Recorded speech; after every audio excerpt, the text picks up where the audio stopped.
नमस्कार दोस्तों, इस वीडियो में हम कोर्स 509 उच्च प्राथमिक स्तर पर सामाजिक विज्ञान का अधिगम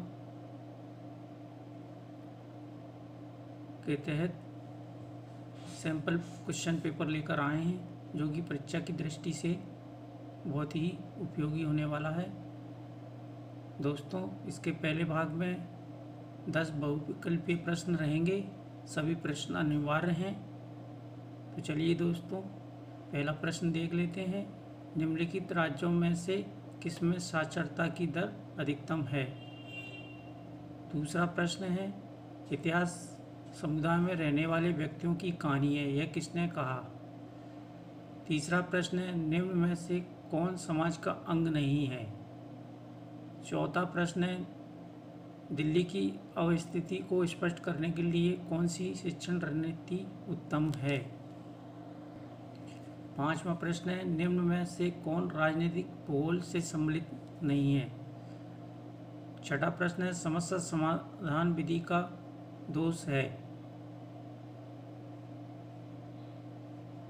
सातवां प्रश्न है, निम्न में से उस विषय की पहचान कीजिए जो उच्च प्राथमिक स्तर पर सामाजिक विज्ञान का अंग नहीं है। अगला प्रश्न है, राष्ट्रीय पाठ्यक्रम रूपरेखा 2005 में उच्च प्राथमिक स्तर पर सामाजिक विज्ञान हेतु डेस का सुझाव दिया गया है। नवा प्रश्न है, रेलिया का अर्थ है? अगला प्रश्न है, शिक्षा का अधिकार अधिनियम वर्ष डेस में लागू हुआ। दोस्तों, प्रश्न पत्र के दूसरे भाग में 10 लघु उत्तरीय प्रश्न रहेंगे, जिनमें से 6 प्रश्न के उत्तर आपको लगभग 250 शब्दों में देना है। प्रत्येक प्रश्न के लिए 5 अंक निर्धारित किए गए हैं। इसमें 11वां प्रश्न है, इतिहास को परिभाषित कीजिए। 12वां प्रश्न है, राजनीतिक विज्ञान शिक्षण के आधुनिक उपागम का वर्णन कीजिए। 13वां प्रश्न है, ग्लोब को परिभाषित कीजिए। 14वां प्रश्न है, डायोरामा का अर्थ क्या है? 15वां प्रश्न है, मानचित्र मापनी का अर्थ लिखिए। 16वां प्रश्न है, सामाजिक अध्ययन एवं सामाजिक विज्ञान के मध्य संबंध को परिभाषित कीजिए। 17वां प्रश्न है, इतिहास के साहित्यिक स्रोतों का परीक्षण कीजिए। 18वां प्रश्न है, प्रारंभिक स्तर पर सामाजिक विज्ञान की प्रकृति के बिंदु लिखिए। अगला प्रश्न है, भूगोल के अध्ययन के उपागमों की संक्षेप में चर्चा कीजिए।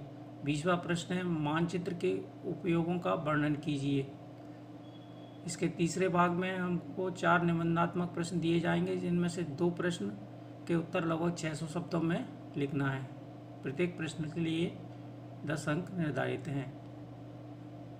इसमें 21वां प्रश्न है, विद्यार्थियों के सामाजिक व्यक्तित्व गुणों के मूल्यांकन की आवश्यकता एवं क्षेत्रों की व्याख्या कीजिए।